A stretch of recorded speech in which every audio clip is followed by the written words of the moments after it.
Death. Death is a subject that few of us talk about, but many think about and more than a few of us dread.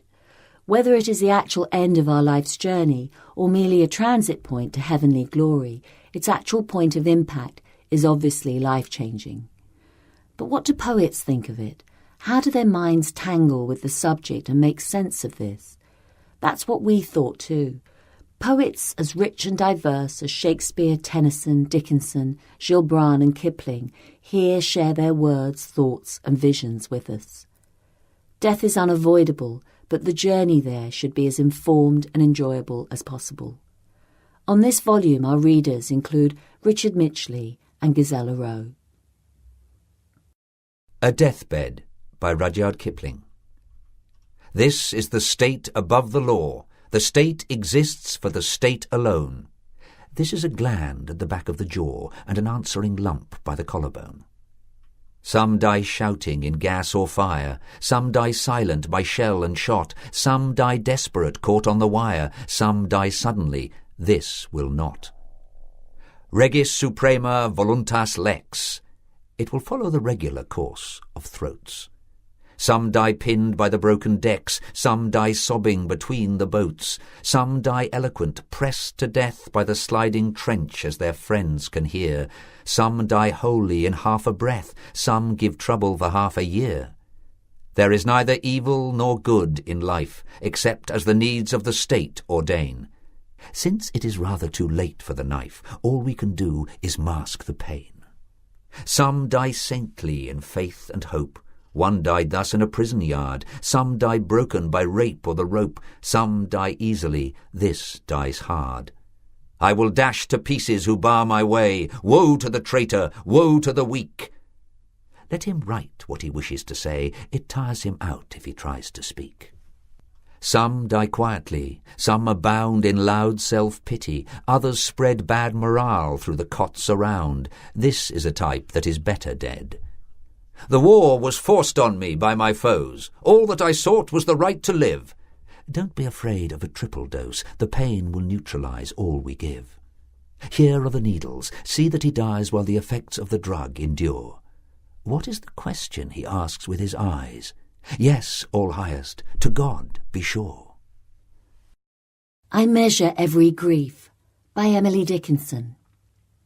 I measure every grief I meet with analytic eyes.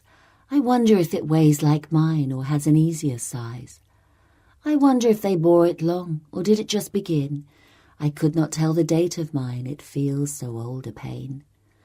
I wonder if it hurts to live, and if they have to try, and whether, could they choose between, they would not rather die. I wonder if when years have piled some thousands on the course of early hurt, if such a lapse could give them any pause.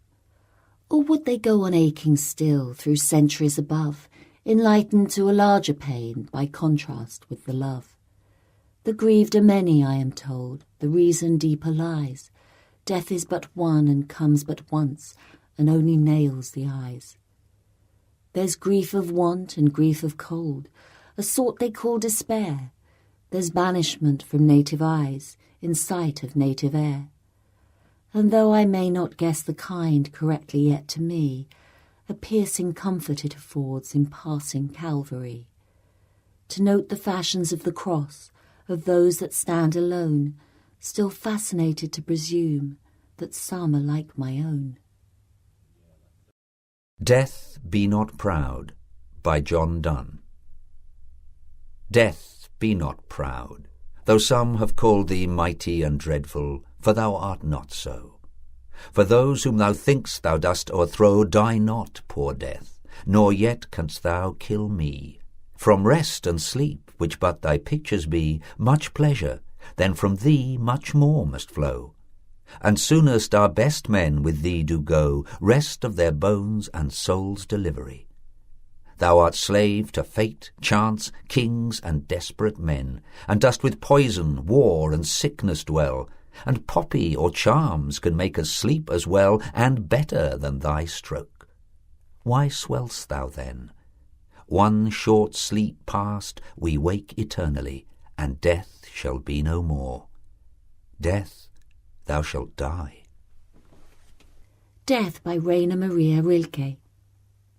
Come thou last one whom I recognize unbearable pain throughout this body's fabric.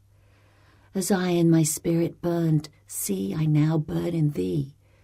The wood that long resisted the advancing flames which thou kept flaring, I now am nourishing and burn in thee. My gentle and mild being through thy ruthless fury has turned into a raging hell that is not from here.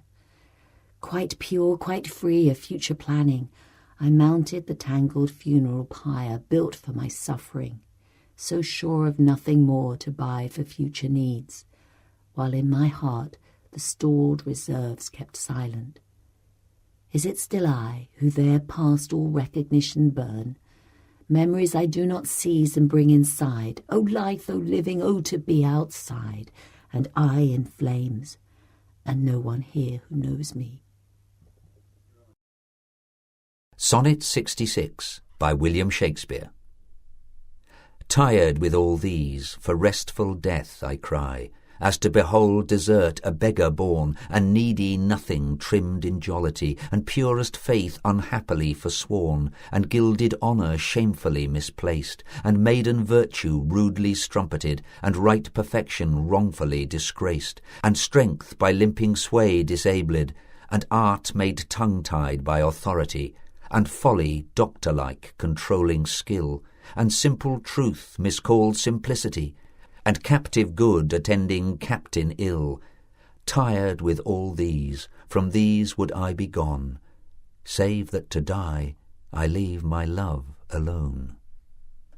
Such is death, by Charles Sawley. Such is death. No triumph, no defeat, only an empty pail, a slate rubbed clean, a merciful putting away of what has been. And this we know, death is not life effete, life crushed, the broken pail. We who have seen so marvellous things know well the end not yet. Victor and vanquished are a one in death, coward and brave, friend, foe. Ghosts do not say, "Come, what was your record when you drew breath?"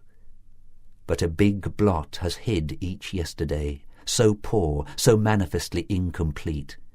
And your bright promise, withered long and sped, is touched, stirs, rises, opens and grows sweet, and blossoms, and is you when you are dead.